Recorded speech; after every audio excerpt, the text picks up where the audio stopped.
বৰপেটাৰ দৌলৰ এক বিশেষ পৰম্পৰা গোসাইক হেকেটা খোৱা পৰ্ব।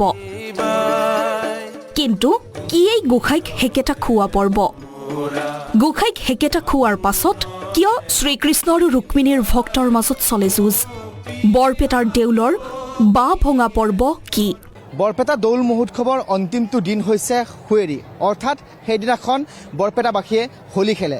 কিন্তু এই হুঁৱেৰীৰ লগত জড়িত কিছুমান ঐতিহ্য আৰু পৰম্পৰা, য'ত গোসাইক এই স্থানৰ পৰা বৰপেটা সত্ৰৰ পৰা উলিয়াই লৈ গৈ হেকেটা খোৱা হয়। আৰু তাৰ পিছতেই গোসাই যি স্থানৰ পৰা হেকেটা খুৱাই অনা হয়, তাৰ পিছত বাঁহ ভঙা এটা পৰ্ব অনুষ্ঠিত হয়। কিন্তু গোসাইক হেকেটা খোৱা, বাঁহ ভঙা কি এই পৰ্ব?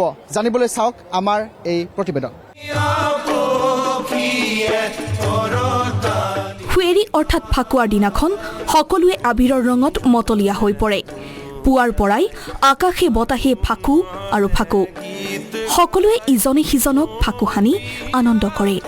দ্বিতীয় বৈকুণ্ঠপুৰী বৰপেটাত সিদিনা বয় উৎসাহৰ ৰোল। হোলী গীতৰ তালে তালে মতলীয়া হৈ পৰে হোলী প্ৰেমী ৰাইজ। ইয়াৰ পাছতে আৰম্ভ হয় বৰপেটাৰ দৌলৰ পৰম্পৰা গোসাইক হেকেটা খোৱা পৰ্ব।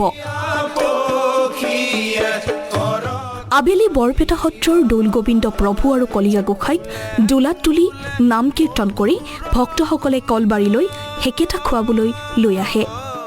লগতে বাৰাদি সত্ৰৰ গোপাল কৃষ্ণ গোসাইকো লৈ অহা হয় কলবাৰীলৈ। গণককুছি সত্ৰৰ মদন মোহন গোসাইক গণককুছিতেই হেকেটা খোৱা হয় আৰু সুন্দৰী দিয়া সত্ৰৰ গোসাইকো সুন্দৰী দিয়াতেই হেকেটা খোৱা হয়। বৰপেটা সত্ৰৰ পৰা প্ৰায় 500 মিটাৰ নিলগত আছে কলবাৰী সত্ৰ। আৰু গণককুছিৰ এই কলবাৰী সত্ৰলৈ বৰপেটাৰ অন্তিম দিনটোত, অৰ্থাৎ দৌল মহোৎসৱৰ অন্তিম দিনটোত, যিদিনাখন ইয়াত হোলী খেলা হয়, হুঁৱেৰী বুলি কোৱা হয় বৰপেটীয়া ভাষাত।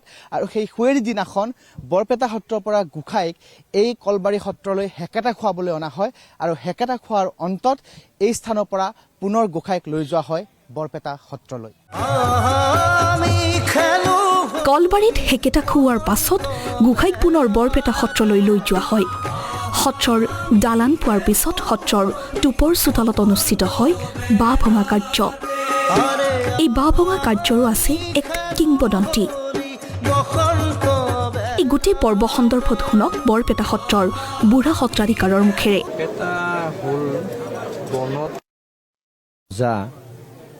এবিধ মাহ জাতীয়, মানে চেই সৰু, তাতকৈ বহুত সৰু। আৰু এই মাহজাতীয় চেইটো আচলতে লোক পৰম্পৰাৰ পৰা আহিছে। আৰু বিশেষভাৱে যেতিয়া বৃন্দাবনত কৃষ্ণই গৰু চৰাইছিল, সেই গোপ বালকসকলৰ লগত মানে বনত পোৱা বস্তুকে তেওঁলোকে ভগাই পিটাই খাইছিল বা তেওঁলোকে তাতে আনন্দ কৰিছিল।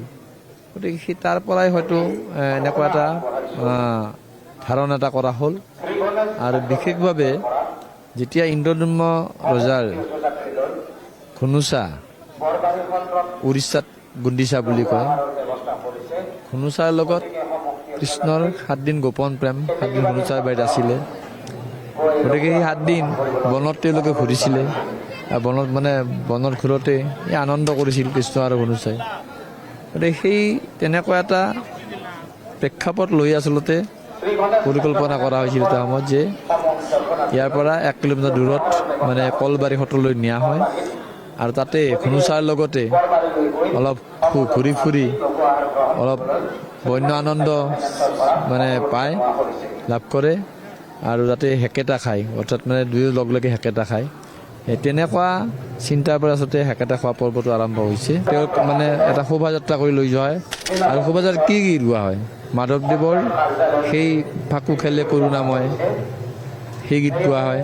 আৰু আমাৰ শংকৰদেৱে লিখা উৰিষা বৰ্ণনৰ জগন্নাথ এই হৰি লৈও দাস কৰি নিও দাস কৰি, এনেধৰণে গীত গাই গাই কলবাৰীলৈকে লৈ যোৱা হয়। আৰু তাত এটা ধৰ্মীয় পৰম্পৰা আছে, তাতে সোধা হয়, সেয়াও এক পৰম্পৰা। তাৰ কিয় আহিল, ক'ত আহিল, এই কথাখিনি তাত বুঢ়া সত্ৰীয়া এতিয়া উত্তৰ দিব লাগে। বুঢ়া সত্ৰীয়া ডেকা সত্ৰীয়াক লৈ যোৱা হয় তালৈকে। তাতে তাৰ যি ভকতে সোধা হয়। আৰু ভকতক সোধাৰ পাছত আকৌ উভতি অহা হয়। ভকতক যেতিয়া উত্তৰ দিয়া হয়, আৰু সেইখিনি পৰ্বতো তামোল পাণ আগবঢ়া হয়, তামোল পাণৰ শৰাই আগবঢ়া আহি ভকত মানে সুধিব লাগে, যিটো ধৰ্মীয় প্ৰথা সম্পূৰ্ণ সত্ৰীয়া প্ৰথাৰে সেইটো সোধা হয়। তাৰপাছত তাৰ পৰা ঘূৰাই অনা হয়, ঘূৰাই আনি ইয়াতে বাঁহৰ হেঙাৰ ধৰা হয়। আৰু বাঁহৰ হেঙাৰটো আচলতে কৃষ্ণৰ ফলীয়া ভকতসকলে বা ভামতাত লক্ষ্মীৰ ফলীয়া ভকতসকলে বাঁহ ধৰে, আহিব নিদিয়ে, এই কৃষ্ণ লক্ষ্মীক এৰি গুচি গৈছিল। গতিকে সেইকাৰণে সেই বাঁহডাল দুই পক্ষৰ মাজত হেঁচা হেঁচি লাগে, সবশেষত বাঁহডাল ভাঙে, সকলো একেলগে এই যে একেলগে লগ লাগি ভাঙে। যদিও কৃষ্ণৰ ফলীয়া ভকত, লক্ষ্মীৰ ফলীয়া ভকত, মানে দুয়ো প্ৰকাৰ ভকতে যে লগ লাগিলে মানে অসম্ভৱকো সম্ভৱ কৰিব পাৰি। এডাল বা এজনে ভাঙিব নোৱাৰে, কিন্তু একেলগে লগ লাগি ভাঙিব। এইটো একতাৰ প্ৰতীক আচলতে বাঁহ ভঙাটো। আৰু যাতে লোক পৰম্পৰাও আছে, সেই বাঁহডাল পবিত্ৰ বুলি কোৱা হয়। বাঁহৰ চুচ যদি মানে হেৰিত গাঁঠি দিয়া হয়, ফল বেছিকৈ লাগে, এনেকুৱা এটা বিশ্বাসো, জনবিশ্বাসো আছে। তাৰপিছত বাঁহ ভাঙি যেতিয়া আহিব, আহি ইয়াতে এখন বুলবুলি নাটক এখন হয়। বুলবুলি অৰ্বাচীন অৱশ্যে, বেছি প্ৰাচীন নহয়। সেই তাত লক্ষ্মী আৰু কৃষ্ণৰ দ্বন্দ্ব, মানে দাম্পত্য কলা যিটো, যে তুমি ইমান দিন নাছিলা, ঘূৰ্ণিঝড় তাতে আছিলা, গতিকে দাম্পত্য কলা আৰম্ভ হয়। আৰু এই মানে পৰস্পৰে মানে কথাৰ কটাকটি কৰে। ভকতেই মানে লক্ষ্মীৰ ভাও লয়, ভকতেই কৃষ্ণৰ ভাও লয়।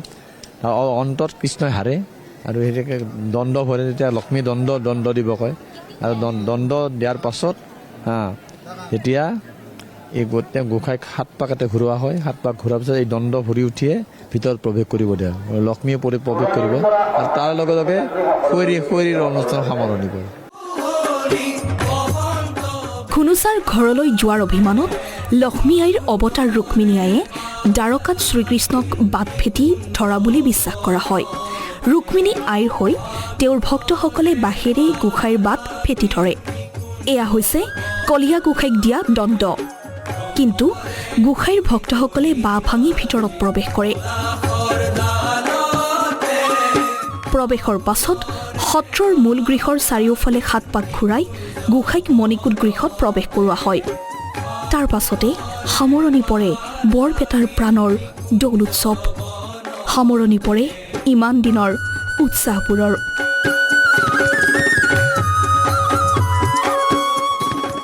বিয়া এখন শেষ হৈ যোৱাৰ পিছত কইনাঘৰৰ যিটো পৰিৱেশ, সেই একেই পৰিৱেশৰেই যেন সৃষ্টি হয় বৰপেটাত। একেবাৰে উদাস পৰিৱেশ, কিন্তু আকৌ এক নতুন চিন্তা। এবছৰৰ পিছত আকৌ আহিব বৰপেটাৰ প্ৰাণৰ উৎসৱটি।